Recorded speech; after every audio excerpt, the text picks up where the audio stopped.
নমস্কার বন্ধুরা, ঝর্ণার শখের ছাদ বাগানে আপনাদের সকলকে স্বাগত। এই ছোট্ট মালটা গাছে দেখুন প্রচুর পরিমাণে কুঁড়ি এসেছে। তবে এতটা কুঁড়ি থেকে যদি লেবু দাঁড়ায় তাহলে লেবু গাছটা আর সোজা হয়ে দাঁড়াতেই পারবে না। তবে পরিমাণ মতো যাতে লেবু দাঁড়ায় সেই জন্য আমি জৈবতে কিভাবে পরিচর্যা করব সেটাই আপনাদের সাথে দেখাবো। আর এদিকে দেখুন ড্রাগন গাছটার কিভাবে আমি এখন পরিচর্যা করব। ড্রাগন গাছের গোড়ার দিকের মাটিগুলো ভালো করে খুঁড়ে নিয়ে বেশ একটু গর্ত করেই কিন্তু মাটিগুলো সরিয়ে নেব। আর এর গোড়ায় দিয়ে দেব গোবর সার। এই ড্রাগন গাছ কিন্তু গোবর সার খুব ভালোবাসে। গোবর সারে ড্রাগন গাছের গ্রোথটা কিন্তু খুব ভালো হয়। তো দেখুন আমি কিভাবে মাটিগুলো খুঁড়ে সরিয়ে নিচ্ছি।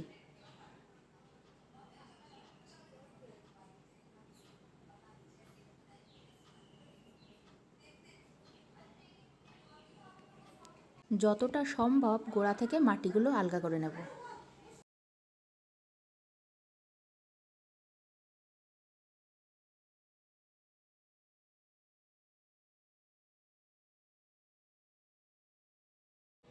এবার দিয়ে দিলাম গোবর সারটা এইভাবে।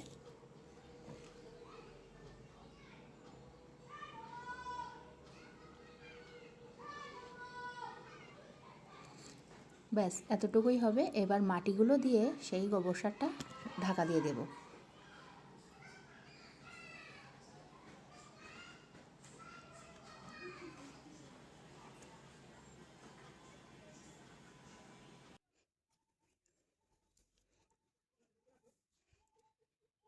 এবার একটু গাছের গোড়ায় জল দিয়ে দেব।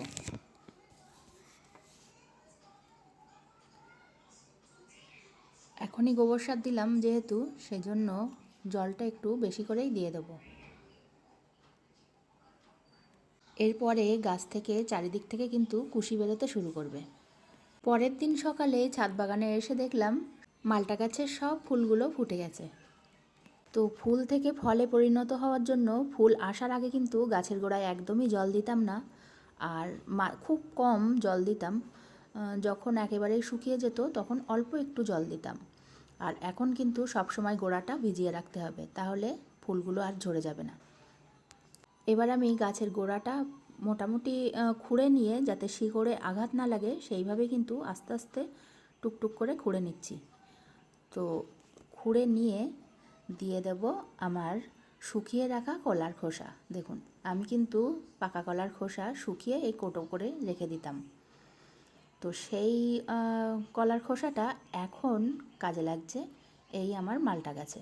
আপনাদের কাছে যদি শুকনো কলার খোসা না থাকে তাহলে কিন্তু পাকা কলার খোসা একদিন জলে ভিজিয়ে রেখে গাছের গোড়ায় দিয়ে দিতে পারেন, তাতেও খুব ভালো কাজ হয়। আর সবসময় মনে রাখবেন ফুল ফল আসার পরে কিন্তু কলার খোসা গাছে ব্যবহার করতে হয়। কলার খোসায় আছে প্রচুর পরিমাণে পটাশিয়াম, ফুল ফল ধরে রাখতে সাহায্য করে।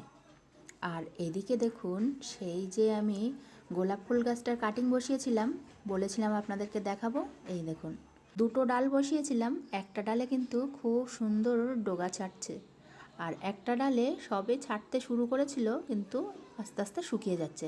তার মানে এ পাশের ডালটা হবে না, আর ওই পাশের ডালটা কিন্তু আমার খুব সুন্দর চারা তৈরি হচ্ছে। গাছটার পাতাগুলো ভালোভাবে বেরিয়ে গেলে যখন অন্য জায়গায় প্রতিস্থাপন করব তখন অবশ্যই আপনাদের সাথে আবারও শেয়ার করব। আর এদিকে দেখুন নিয়ে চলে এলাম এক বালতি কিচেন ওয়েস্ট। এর মধ্যে আছে চাল ধোয়া জল, ডাল ধোয়া জল আর ভাতের ফ্যান, আর সঙ্গে আছে তো সবজির খোসা। আর এই দেখুন এই বালতিতে আমি সবজির খোসাগুলো এইভাবে তরল সার তৈরি করি। তো এই তরল সারটা আগে ভালো করে ঘুলিয়ে নিয়ে আমি গাছে দিয়ে দেবো।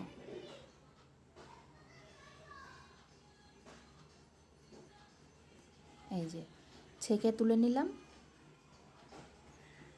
এবার এই গাছে জল দেওয়া ঝিরঝিরির মধ্যে দিয়ে দিলাম। এভাবেই কিন্তু আমি সবজির খোসা দিয়ে সার তৈরি করি। প্রায়ই আমি এখানে সবজির খোসা দিই আর এখান থেকেই তুলে নিই। আর ওই শেষে যেগুলো বেঁচে থাকে, শীটের মতো হয়ে যায়, তখন আমি সেগুলো নিয়ে অন্য কোনো বেডের নিচে দিয়ে দিই। মোটামুটি এর থেকে জলগুলো সব তুলে নিয়েছি। এবার এই বালতির ওইগুলো দিয়ে দেব। তারপরে আবার 2-3 দিন পরেও কিন্তু এখান থেকে জল নিয়ে আমি ব্যবহার করতে পারবো। এভাবেই কিন্তু চলতে থাকে সারা বছর। এর থেকে 3-4 দিন পরেও কিন্তু আমি কিছুটা জল তুলে নিয়ে গাছেদের দিতে পারবো, আবার সাদা জল এর মধ্যে পাইল করে দেব। এভাবেই কিন্তু গাছেদের আপনারা সবজি পচা তরল সার দিতে পারেন। এতে কিন্তু গাছের গ্রোথ খুব ভালো হয়। এবার দেখুন এই জলের মধ্যে আমি দিয়ে দেবো একটু সাদা জল। তরল সারটা কিন্তু ভুলেও আপনারা ঘন দেবেন না। ওই তরল সারের সঙ্গে একটু সাদা জল মিক্সড করে তারপরে গাছেদের দিয়ে দেবেন। এই দেখুন প্রথমেই আমি বিনস গাছে দিয়ে দিলাম। গরম পড়ে গেছে কিন্তু বিনস গাছটা দেখুন কত সুন্দর হয়েছে। এখন আবার নতুন করে ফুল থেকে আবার বিনস ধরছে, তো এদেরকে একটু তো যত্ন করতেই হবে। এই শীতের সবজি গাছগুলো যতদিন একটু যত্ন করে বাঁচিয়ে রাখা যায় ততদিন কিন্তু এখান থেকে সবজি পাওয়া যায়। এবার চলে এলাম বেগুন গাছে। আপনাদের সাথে আমি সবসময় বলি বেগুন গাছ খাবার খেতে খুব ভালোবাসে। সব থেকে বেশি খাবারটা বেগুন গাছে দিলেই ভালো হয়। এই দিয়ে দিলাম বেগুন গাছে। আর বেগুন গাছের গোড়ার দিকের পাতা আর শুকনো পাতা সব সময় ফেলে দিতে হবে লক্ষ্য রেখে রেখে। আর মাঝে মাঝে বেগুন গাছকে স্নান করিয়ে দিতে হবে সাধারণ জল দিয়ে, তাহলে পোকামাকড়ের উপদ্রব অনেকটাই কম হবে। আমার এই ভিডিওটার একেবারেই শেষের দিকে চলে এসেছি। আপনারা যারা শেষ পর্যন্ত দেখলেন তাদেরকে অসংখ্য ধন্যবাদ। আর যারা আমার নতুন বন্ধু আছেন তাদের যদি ভিডিওটা ভালো লাগে তাহলে লাইক, কমেন্ট, শেয়ার, সাবস্ক্রাইব করে আমার পাশে থাকবেন। আপনারা সবাই খুব ভালো থাকবেন, সুস্থ থাকবেন। দেখা হবে পরের ভিডিওতে। আজকের মতো এটুকুই। টাটা।